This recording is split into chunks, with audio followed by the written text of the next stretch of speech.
उन्हाळ्यामधील रात्रीचा स्वयंपाक म्हणजे सर्वांत कंटाळवाणा, कारण खूप सारी गरमी असते. अशामध्ये आपल्याला गॅसजवळ उभं राहावंच वाटत नाही. म्हणूनच तर आज मी प्रोटीनने परिपूर्ण असा चमचमीत पुलाव बनवतीये, जो रात्रीच्या जेवणाकरिता अतिशय उत्तम आहे. शरीराला थंडावा देईल, झटपट तयार होईल आणि महत्त्वाचं म्हणजे नक्कीच पौष्टिक असेल. कारण यामध्ये मी सोयाबीन वापरली. आता तुम्ही म्हणाल आम्ही पण वापरतो, यात काय नवीन? पण बऱ्याचदा सोयाबीन वापरून बऱ्याच जणांच्या पुलाव, भात, खिचडी खूपच चिकटसर होतो किंवा मग ही सोयाबीन वातड होते. तर त्याकरिताच कोणती टिप्स वापरायची, सोयाबीनला उत्तम चव येण्याकरिता कोणती ट्रिक वापरायची, कोणते मसाले वापरायचे, हेच मी आजच्या व्हिडिओमध्ये तुमच्यासोबत शेअर करणार आहे. चला तर मग लगेचच या सोयाबीन पुलावाच्या रेसिपीला सुरुवात करूया. सर्वात अगोदर आपण छोटीशी पूर्वतयारी करू. तर सर्वात अगोदर आपल्याला या ठिकाणी सोयाबीन लागणार आहे आणि ती भिजवून घेणं खूप गरजेचं आहे, जेणेकरून ती मऊ लुसलुशीत होईल. आणि ती मऊ लुसलुशीत असेल तरच मसाले देखील शोषून घेईल आणि त्यामुळे ती उत्तम चवीची लागेल. तर 1 वाटी सोयाबीन वडीकरिता मी संपूर्ण सोयाबीन वडी भिजेल इतकं कोमट पाणी यामध्ये घातलं. आता हा बाऊल जरा वेळ साईडला ठेवून दिला. आता आपण घेऊयात तांदूळ.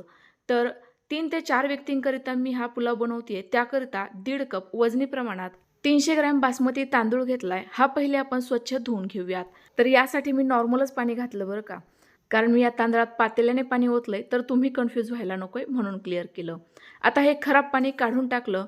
आता यामध्येच तांदळाच्या दुप्पट पाणी घालूयात आणि तांदूळ भिजण्याकरिता जरा वेळ साईडला ठेवून देऊ.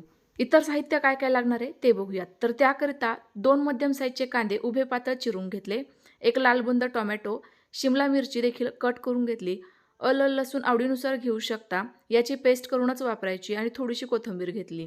यासोबत तुम्ही तुमच्या आवडीच्या वेगळ्याही भाज्या वापरू शकता. तर आजचा हा सोयाबीन पुलाव मी कुकरमध्ये बनवतीये, त्यामुळे कुकर पहिले गॅसवर ठेवला. कुकरऐवजी तुम्ही पातेल्यात देखील शिजवून घेऊ शकता. फक्त पातेल्यात शिजवायला वेळ जरा जास्त लागेल, बाकी प्रोसेस ही सेमच राहील. आता यामध्ये 3 पळी तेल घालायचे. तेल गरम झालं की 1 चमचा मोहरी घातली. मोहरी छान तडतडली की अर्धा ते पाऊण चमचा जिरे घालायचे आणि सोबतच काही खडा मसाले घालायचे. हे घालत असताना गॅसची फ्लेम कमी ठेवा. खडा मसाल्यांमध्ये अर्धा चमचा शहाजिरे, 2 ते 3 काळी मिरी, 2 ते 3 लवंगा, 1 स्टार फूल आणि 3 तमालपत्र घेतले होते. यासोबत तुम्ही दालचिनी देखील वापरू शकता, माझ्याकडे शिल्लक नव्हती. खडा मसाले घातल्याबरोबर लगेच यामध्ये कांदा घालायचा आहे, जेणेकरून खडा मसाले आपले करपणार नाही आणि याचा सुगंध देखील कमी होणार नाही याकरिता. आता कांदा छान असा मऊसूत गुलाबीसर होईपर्यंत परतवून घेऊ. बघा या पद्धतीने. कांदा परतत होता तोपर्यंत मी लगेचच ही आलं लसूण पेस्ट ठेचून घेतली. ती आता या कांद्यामध्येच घालू. सोबतच कढीपत्ता आणि हा चिरून घेतलेला टोमॅटो घालू. टोमॅटो जास्त बारीक नाही चिरायचा, थोड्याशा मोठ्या फोडी ठेवायच्या. या पुलावात दिसायला अगदी मस्त दिसतात. आता चवीनुसार मीठ घालायचंय. तर थोडंसं मीठ मी कमी घातलंय, कारण आपण काही सोयाबीनमध्ये देखील मीठ घालणार आहोत. मिठामुळे कांदा टोमॅटो पटकन मऊसूत शिजेल. आता हे शिजतायत तोपर्यंत आपण सोयाबीन बघूयात. तर बघा अगदी मस्त अशी आपली सोयाबीन ज्युसी झालेली आहे. ही पिळून घेऊयात. यातील एक्स्ट्राचं पाणी काढून टाकूयात. या पद्धतीने सोयाबीन भिजवल्यामुळे यातील जी काही डस्ट असेल, धूळ असेल, ती देखील निघते. सोबतच पटकन शिजते आणि चवीला देखील छान लागते. एक्स्ट्राचं पाणी होतं ते झाडांना टाकायचं. आता सोयाबीन एका बाउलमध्ये काढून घेऊयात. आता ही आपल्याला छान अशी कोट करून घ्यायची आहे. त्याकरिता 3 चमचे ताजं फ्रेश दही, पाव चमचा हळद, 1 चमचा धना पावडर, अर्धा ते पाऊण चमचा किंवा तुमच्या चवीनुसार काळं तिखट म्हणजेच गरम मसाला आणि 1 चमचा किंवा चवीनुसार लाल तिखट घालायचं. अगदी जरासं मीठ घातलंय. आता हे आपण मिक्स करून घेऊयात. तर रेग्युलर तुम्ही जर डायरेक्ट सोयाबीन पुलावामध्ये घालत असाल तर तसं करण्यापेक्षा ही पद्धत वापरून बघा. जबरदस्त चवीचा तुमचा सोयाबीन पुलाव किंवा मग ही सोयाबीन वडी देखील तेवढी चविष्ट तयार होईल. हे जरा वेळ भिजण्याकरिता साईडला ठेवून देऊ आणि उर्वरित तयारी करून घेऊ. आता शेजारच्याच गॅसवर मी पाणी गरम होण्याकरिता ठेवतीये. तर आपण 1.5 कप तांदूळ घेतला होता, बरोबर ना? त्याच्या दुप्पट प्रमाणामध्ये आपल्याला पाणी लागणार आहे, म्हणजेच 3 कप पाणी मी गरम होण्याकरिता ठेवलंय. तर एवढ्या वेळामध्ये बघा आपला टोमॅटो देखील छान असा मऊसूत शिजलाय. अशी एकात एक कामं केली की आपला वेळही वाचतो आणि गॅसची देखील बचत होते. लगेचच शिमला मिरची, जर तुम्हाला आवडत असेल तर बटाटा किंवा इतरही भाज्या घालून घ्याव्यात.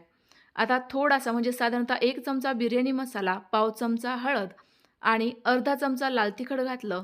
आता हे पुन्हा एकदा छान असं व्यवस्थित मिक्स करून घेऊयात आणि जरा वेळाकरिता परतवून घेऊयात. यामुळे मसाल्यांतील कच्चेपणा दूर होईल. आता आपली सोयाबीन देखील एवढ्या वेळात छान अशी भिजलेली आहे. ती लगेचच कुकरमध्ये घालूयात आणि या फोडणीसह व्यवस्थित मिक्स करून जरा वेळाकरिता पुन्हा परतवून घेऊ.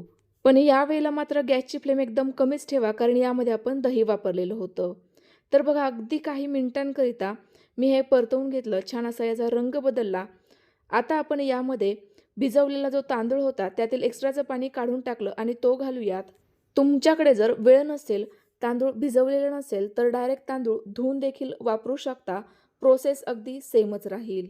आता आपण या ठिकाणी भिजवलेला तांदूळ वापरलाय, तर भिजवलेल्या तांदळाचे ना फारच पटकन तुकडे पडायला लागतात. त्यामुळे आता हे अगदी हळूवारपणे व्यवस्थित मिक्स करायचंय.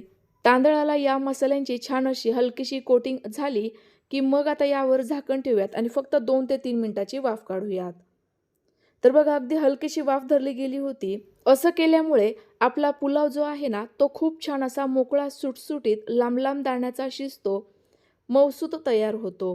तुम्ही नक्की ट्राय करून बघा. आता पुन्हा एकदा हे व्यवस्थित मिक्स करून घेतलं. आता लगेच यामध्ये जे आपण मगाशी पाणी गरम करून घेतलंय ना ते घालूयात. तर हे पाणी आपल्याला तांदळाच्या दुप्पट प्रमाणात लागणार आहे. तुम्ही मगाशीच मोजून घेतलेलं पाहिलं. पुन्हा एकदा हे व्यवस्थित मिक्स करूयात. या पाण्याची थोडीशी टेस्ट तुम्ही करून बघू शकता. पाणी हे थोडंसं नॉर्मलपेक्षा खारट लागायला हवं. यावेळेला समजायचे मीठ मिरचीचं प्रमाण अगदी परफेक्ट आहे. कुकरचं झाकण लावूयात, गॅसची फ्लेम फुल करूयात आणि 3 शिट्ट्या काढून घेऊयात.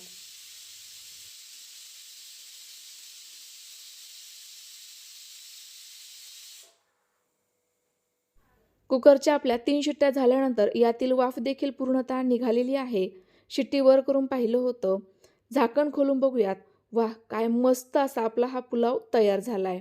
मस्त असा मोकळा सुटसुटीत आहे. अजिबात चिकट झालेला नाही आहे किंवा रंग देखील अगदी परफेक्ट आलेला आहे. व्यवस्थित मिक्स करून घेऊयात आणि जर तुम्हाला अजून जेवणाकरिता वेळ असेल तर पुन्हा एकदा झाकण लावून फक्त 2 मिनिटाकरिता हे ठेवा. आणखी जास्त चव येते. आता थोडीशी बारीक चिरलेली कोथिंबीर घालू. याचसोबत तुम्ही एखादा चमचा साजूक तूपही घालू शकता. यामुळे देखील मस्त टेस्ट येते. पण माझ्या मुलाला आवडत नाही त्यामुळे मी नाही घातलं. गरमागरम आपला सोया पुलाव तयार झालेला आहे. लगेचच सर्व्ह करायला घेऊयात. याचसोबत तुम्ही एखादी कोशिंबीर, सलाड किंवा पापड लोणचं सर्व्ह करू शकता. याचसोबत कढी जर केली ना तर अतिउत्तम. या अगोदर आपण कैरीच्या कढीची रेसिपी शेअर केली आहे, ती देखील तुम्ही बघू शकता. ही कैरीची कढी जबरदस्त चवीची तयार होते. तर तुम्हाला आजची ही सोया पुलावची रेसिपी कशी वाटली कमेंट्स करून नक्की कळवा. तुम्ही देखील नक्की ट्राय करून बघा. तुम्हाला आलेले अनुभव कमेंट्सद्वारे माझ्यासोबत शेअर करा. तर आपला तयार झालेला हा पुलाव बघा अगदी मोकळा सुटसुटीत असून देखील मस्त असा मऊसूत शिजलाय. आपली ही सोयाबीन वडी देखील बघा किती छान मऊसूत आहे. अजिबात वातड चिवट झालेले नाहीये.